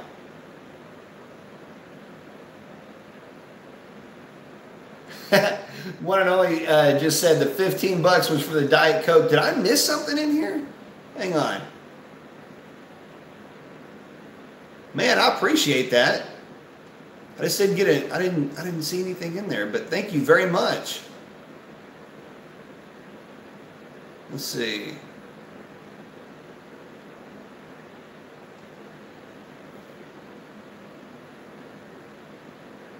Let's see. Hang on. I got to. One and only and Multi are hanging out right now. Bear with me just 1 second. Shawnee is saying, Anthony, with my stock Scat Pack and still the stock cam, I'm making over 460 dyno jet at the wheels. With mild mods, cam will get me closer to 500 at the wheels. Get you close. Depends on how generous that that dyno is.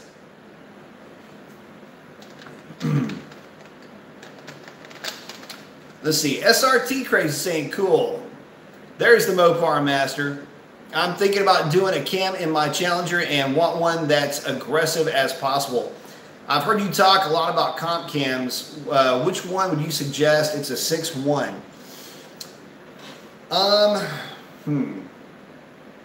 I wouldn't go with anything off the shelf with comp on a 6.1. I would still go with a custom grind. Now, you're saying you want one that is aggressive. You got to be careful with aggressive, because an aggressive sound does not necessarily mean that that cam is going to work properly for your combination. And that combination includes transmission, gearing, and vehicle weight. If I were to put a cam together for your car, and this is some free cam specs, so get ready. I would say I would start off with an intake center line of 108.5. I would have an intake duration of about 220 on the intake side. I would have an exhaust duration on the exhaust of about 228 to 230. I would have a lobe separation angle of 114.5, and I would have a fairly aggressive low profile on the intake side and a fairly traditional low profile on the exhaust side. And that cam would make plenty of power across the board, be easy to tune, and it would help to get that car moving down low as well. So the reason why I always say go with a custom spec, and yes, you would want to run, well, it's already got non-MDS lifters in it, but still run Hellcat lifters. You're going to need a set of PSI 1516 springs and a set of 080 push rods. So, again, a lot of it has to do with the lobe shape as well. And that's when I would get with comp and actually just, put something together and grind that up for you. But that cam would do very well for your car. One and only 15 bucks. There it is. Sorry about that. I got a little bit ahead of myself. Thank you very much, man. I appreciate it for the Diet Coke fund, fueled by Diet Coke over here, you would think, anyway. I'll tell you what. What is going on with this thing? It's like I'm having to crouch or something. But thank you very much. I appreciate that. From the man that stole my car 37 years ago. Let's see, SRT Crazy. You are right about the Jeeps. You have, and he has had several over the years myself. I love them. Mopar is saying, we will drop the full Demon suspension on the Red Eye soon. I can't wait for those results. That thing is going to be nasty fast.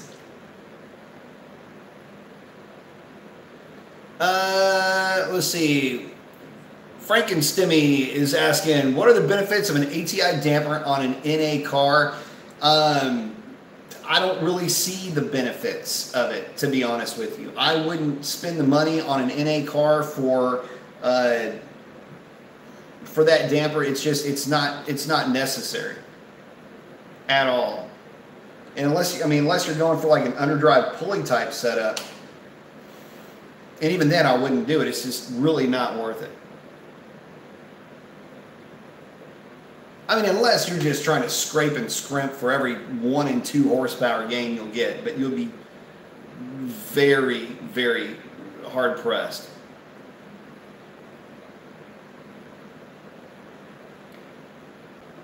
Mopar 17 saying, hey man, how are you? Doing well, thank you, sir.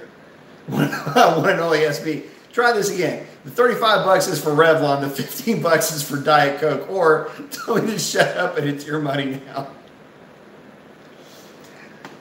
We go through quite a bit of Diet Coke here, so I will earmark that for the Diet Coke. Diet Coke fund is now funded fully. Thank you, sir.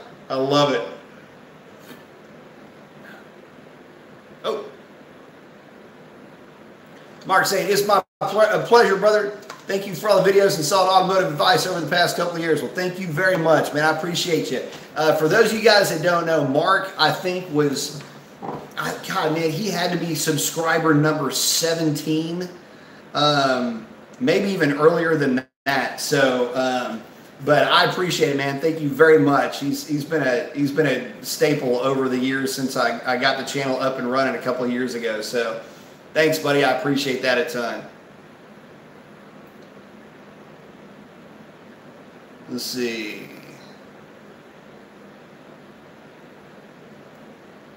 Oh, one and only saying Anthony Sean Egan's car is great. It doesn't hurt that he drives pretty darn good as well. Absolutely.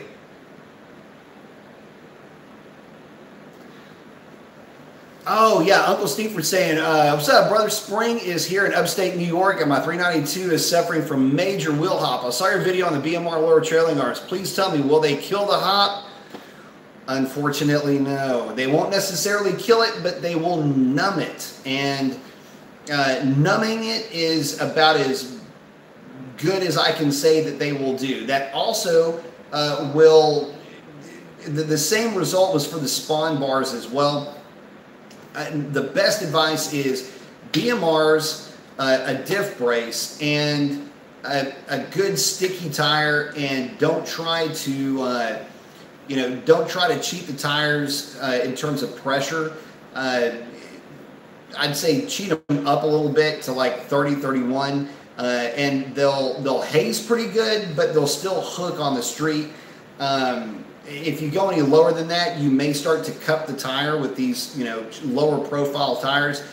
The lower pressure will actually cause them to cup, and I've pattern tested them, which just basically means I dropped tire pressure, went out and kind of did a hard roll on the throttle and did a long smoky burnout, and you can see two stripes like that going down the street because the contact patch wasn't actually making contact on the ground. So proper tire pressure actually does play a key role in that.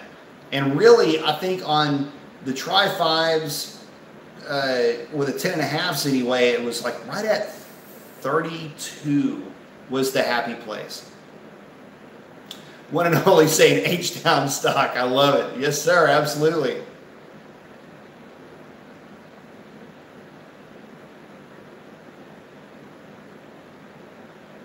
Well, Mopar saying, oh yeah, saying thanks for the feedback. Show me Mopar. Always appreciate it. Absolutely, man. We're always here to support you, brother. And he says he's switching to MS-109. I haven't run MS-109 in mine, but then again, it's a stock car. I have tried 104, and it seems to like it. It's really more of a safety thing for me more than anything else, but I'd love to run 109 in mine. Hey, multiple Mopars, thank you very much. Saying we're going to try to take the Demon to its limit on stock parts other than tune. I like it. That's going to be a fun one too. That's going to be a lot of fun to see just how deep you can take that car. But thank you very much for the contribution, my friend. Appreciate that. And if y'all haven't, get over there and sub over at Multiple Mopars and Racer X. Want to make sure that you guys are getting some love over there, man. Let's see. One and only SB340. Look! SRT Cat saying, watch out for the aspartame and Diet Coke. It just might kill you. It might. There's a good chance. There's a lot of things that I do that could get me killed.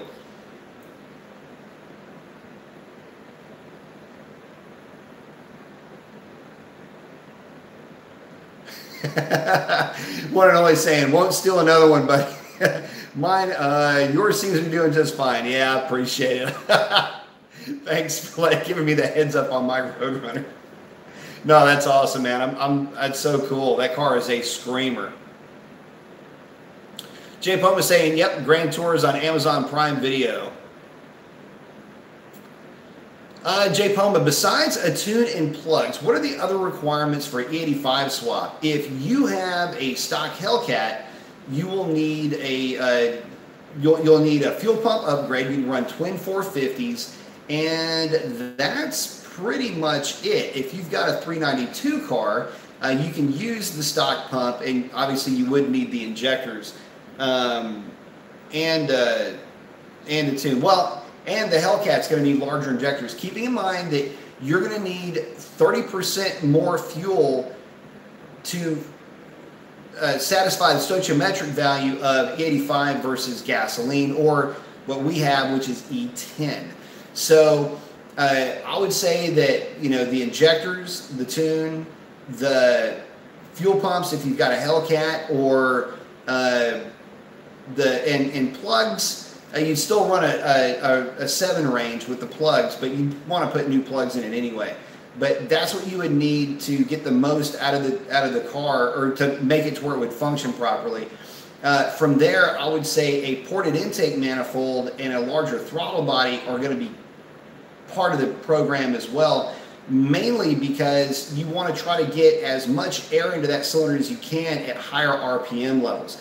Where the Hemi falls short, especially, well, naturally aspirated anyway, is that with as good as the cylinder heads flow, the intake manifold just cannot keep up with the air requirements of E85, and that's where the Mustang, especially the 18 and up intake manifolds, do a very good job of flowing at high RPM. And so when you add E85 to that mix, it's like a duck to water. Well, the Hemis, the intake manifold is designed more for dragging low end torque and strong mid-range out of that engine, and then the car will carry power up to about 6,200. But the reality is that acceleration rate, the party is starting to come to an end, you know, around 58, 5,900 RPM. That's where you'll see that graph start to taper off. So, and that's with gasoline. You start displacing that oxygen with fuel mass, I think you get the idea here. It can't support the extra power up top on E85. Sean Egan is saying, good night, B. Catch you next time. Good night, Sean. I'm just trying to represent 392 6-speed guys a little bit. Thanks for all the info. Absolutely, man. I'm glad you're in. Love the 6-speed guys, man. Can't wait to see your results and check in on your progress. Let's see. Uncle Steve Bird saying, thank you for the answer, sir. BMRs, Tri-5s, and a diff brakes. Well, guess I got some stuff to get this year. Yeah, I know. I had to myself. Jax is asking, why didn't you get a black Hellcat instead? I got the red line red Hellcat because it is the color that I would have ordered had I ordered it brand new. So, not to mention the cars that I've owned over the years that were just dark colors in general have been brutal in terms of upkeep. So, decided to go with something with a little bit more pop, and I just kind of happen to like the way a red car looks. Mopar's checking out, saying, thanks, B. Mason. You are the man as well. Thank you so much, my friend. Looking forward to seeing how yours are coming along. Let's see.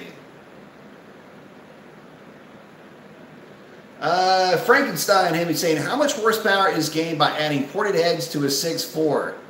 Not enough to justify the cost. And in reality, to get the most out of the heads that you already have takes an intake that you cannot get. And so that's a bit of a freaking pterodactyl. That's part of the problem that you're going to be up against. It doesn't do any good to port the heads if you can't get the air to the heads. A ported intake manifold will certainly help, but still, you've got to work within a package, and the package here is a significantly heavy car that's got to get out of the hole. And it doesn't matter what converter you put in it, or how much weight you take out of the car. It's still a fairly heavy car, and you've got to get that hit out of the hole. And well, let me stop right there. Nobody makes an intake manifold that does well with these vehicles in the upper RPM range. It just doesn't exist yet. So until LOD or FAST or MSD or any other anacronym company wants to start making an intake manifold for these cars that'll actually allow it to breathe on the top end, we're going to be kind of stuck with what we got. And the other question might be, well, what about gearing changes? Well, you can change the gearing, but it doesn't change how the engine actually performs. And I wouldn't really recommend going to a super steep gear unless you're going to be able to spin the engine to about 7,200, 7,400 RPM, where it really kind of wants to be anyway if it had an intake manifold that would actually flow the way that the heads are designed to flow. Hopefully that doesn't screw up an answer for you. Anyway.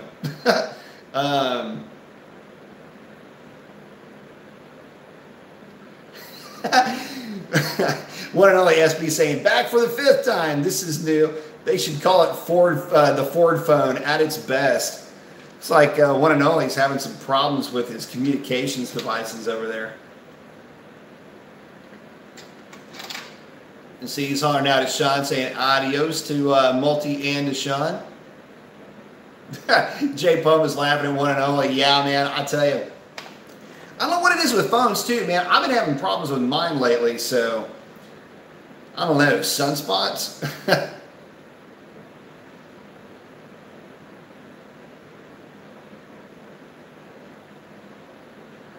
Let's see, SRT Crazy saying, wow, that is extensive, and I didn't know that it's that involved, and I'm thinking I will go with a blower instead. A cam would be cool to give it that old school thump, but I was looking for more power. Yeah, no kidding, brother. I mean, look, I hate to tell you, but that's just kind of the way it shakes down. That platform, by the way, takes very well to supercharging. So, you know, you start to look at the cost variance between the two, and if you are looking to put money into that car, I would say take a look at a supercharger first, and then you know, maybe later on down the line, if you decide to do something different with the car, you might look at a cam. But realistically, throw a blower on it. D1 making about 6-7 pounds, you'll be real happy with it. Hey, Quick Bricks coming in and saying, hey, brother, man, sorry I'm late to the party. Better late than never, brother. I love it. Thank you very much for coming by. Mark saying, I'm missing those My Thoughts series of videos, Brian. Next time you're at your dad's, snap a photo of that SSP. Actually, my dad doesn't have my SSP. My dad has my 89. The 89 GT was my first Fox body, and I gave it to him for Father's Day. God, it's been 15 years ago maybe. And that is a 351 car with a set of AFR 185s, a GT40 intake manifold, a Lightning lower, unported, if you can believe it. I swear. Shorty headers, and an F-cam with 1.7s. And that car is a lot of fun to drive. It's real quick, and I would love to do a video on that car. In fact, I need to see what I can do about that this summer. I think I might be doing that. Let's see.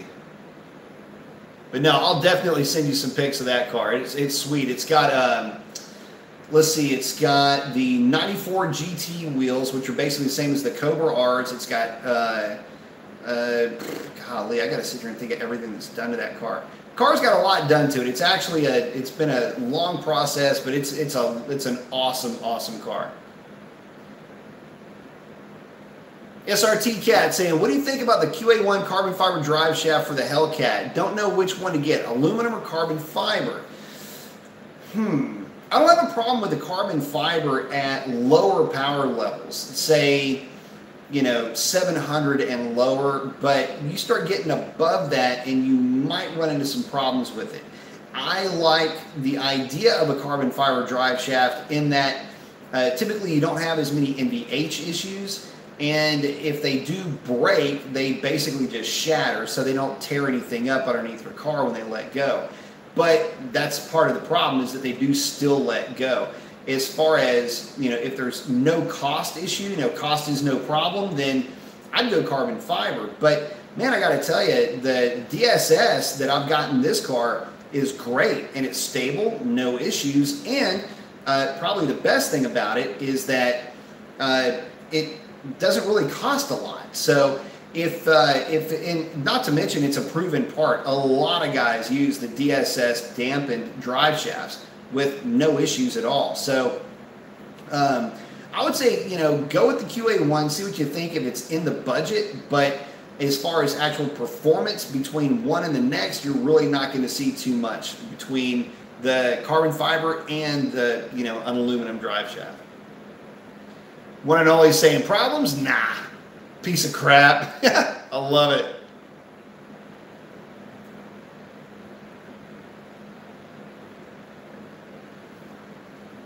Let's see. Holy SB saying, somebody gives me a post office box address, I'll send you a new Samsung 10 or 600 or whatever this thing is. No kidding, man, I tell you. Show me Mopar saying, B, seriously, why don't you make an intake or partner with someone to make a 392 intake? Rattling off cam profiles and picking Alex's brain, just saying, I'd buy one. I tell you what, I have kind of done that a little bit with one manufacturer. There's one that may be coming at the end of this year. And in fact, Shalandra was going to be the test mule for that intake manifold, but we will see where that goes. And I am hoping to get an update on that because I would like to see what that intake would actually perform like on a well put together 392 quick brick. Are you listening to me? But that I would like to get their get their ducks in a row, the manufacturer, and well, you know, all I can say is we can only find, you know, wait and see, and as soon as they start releasing product, then we'll see. But until then, I know it's been been looked at, it's been 3D printed, but it hasn't been sent into production just yet, which is driving me nuts. Mark's saying that would be awesome. He's talking about that 89 Mustang. Saying, thank you, friend. Can't wait to see that Fox. I can't wait to get some pics of it and get some, you know, do a video on it because it is a lot of fun, and I love that car to death. Let's see, Frank and Stimmy saying, any tips for drag strip with an old 5-speed? Man, you know, it's basically the same as any other setup. You know, you're going to want to go with a stinky tire, launch it at about 1500 RPM, and mainly the idea is just to get comfortable with the car on the street. You know, get as much playtime as you can actually get with that car. And you know, oddly enough, you know, a lot of the, you know, a lot of the skill set that we all derive, you know, comes from just playing with the car, taking it to the track. That's the most important thing, is getting seat time. So, in terms of tips, shallow stage it, which means you're just barely going to clip that bottom light. You know, get your stall worked out, get your burnout technique down, and you'll be good. The main thing is to not overthink it. I think a lot of guys, you know, put too much thought into trying to come up with this, you know, some kind of secret sauce that's going to get them down the track quicker. The reality is, the thing that will get you down the track quicker is practice and learning the car, knowing what weight to pull out of your car to, you know, pull out any unnecessary weight, and again, just get out there and have fun with it. If you're having fun, it's just like anything that you play with that's enjoyable, that's engaging. You're going to keep wanting to do that, and you're going to keep getting better just by the fact that you're doing it over and over again. So, but, well, guys, we are coming up on about 2 hours. I'm going to have to check out because I got to wake up early in the morning. But be on the lookout for that video. I will be doing a kind of a do's and don'ts with the Hellcat. And, oh yeah, by the way, so the last do's and don'ts video that I put out was for the Hemis in general, and I got a lot of fun feedback on that, with a lot of people saying, "Ah, well, you just sent out a bunch of don'ts, not many do's." Yeah, I guess the point was missed there, but at any rate, same idea with this one. I'm going to be, you know, sending out a, you know, kind of a, or sitting down and putting together, you know, basically, here's what you can get away with, here's what you can't. I'm really not going to go into too much tuning or anything like that. It's just basic setup on the car in terms of pulley ratios, fueling, what to look out for, and, you know, potential problems that you can run into with these cars once you start throwing power at them. So, I wouldn't really call it a do's and don'ts video, but I'm going to call it a do's and don'ts video anyway. One and only SB saying, B Mason, great seeing a quarter of your show. Man, we got to get you a new phone, brother. I can't believe that thing was giving you hell like that. But I don't know. I can't really talk. I've got a, what is this thing? It's a Samsung telecontraption. I have no idea even what I have, which is sad. I should know these things. I just can't be bothered with technology and all the different names and whatever the things that, they come out with something new every 15 minutes. I can't even keep up with the stuff that I own, much less anything else.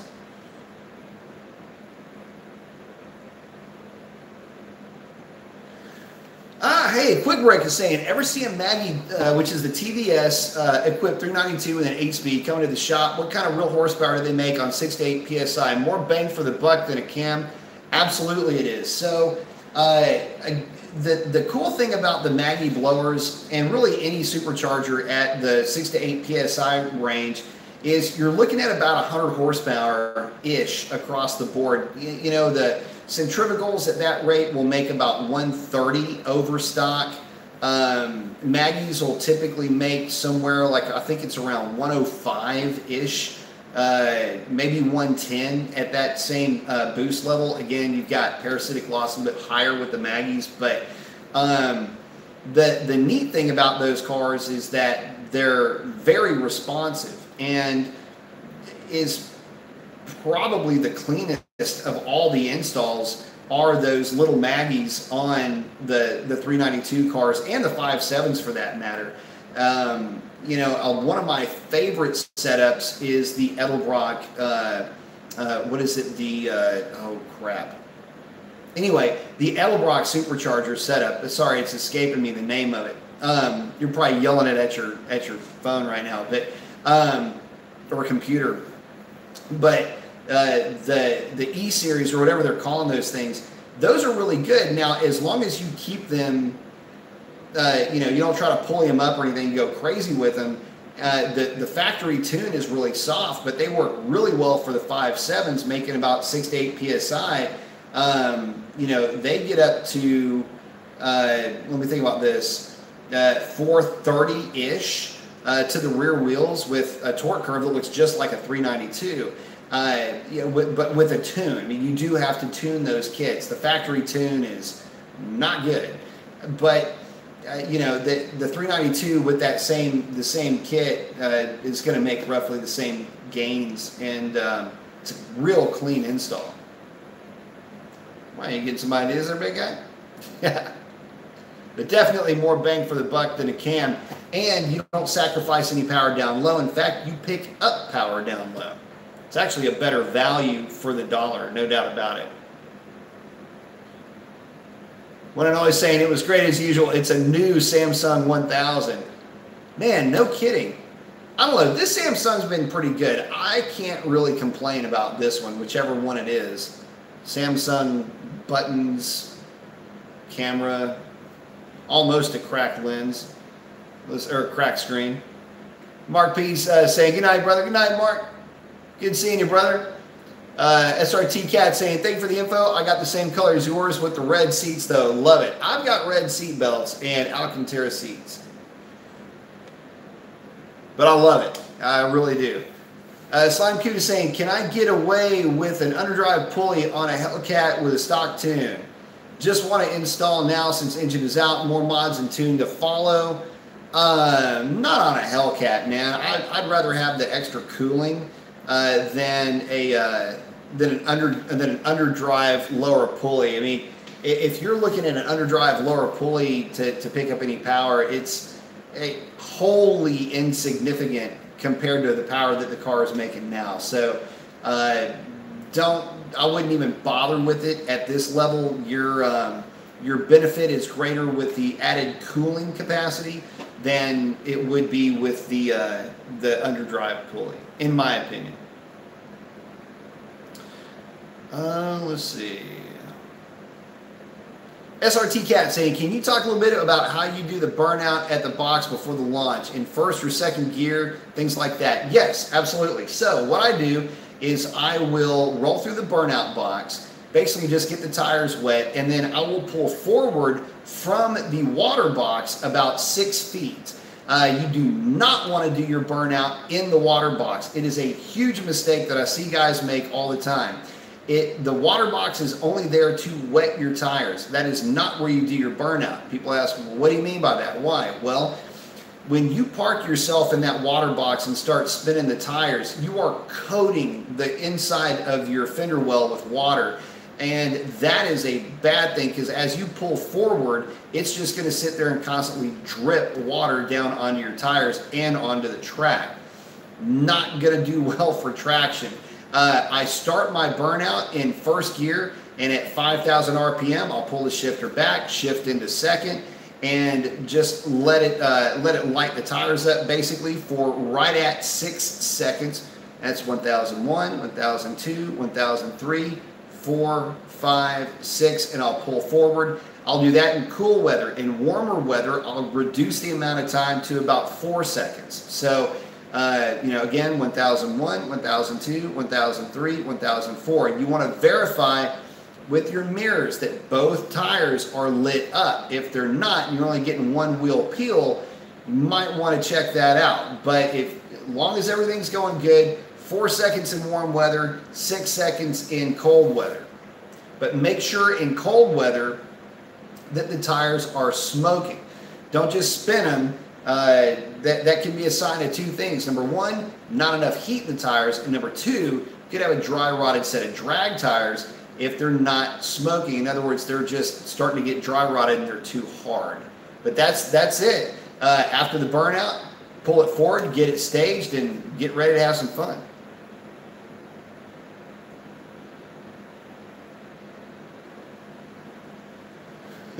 What am I saying? Quick break. You got your question answered, right?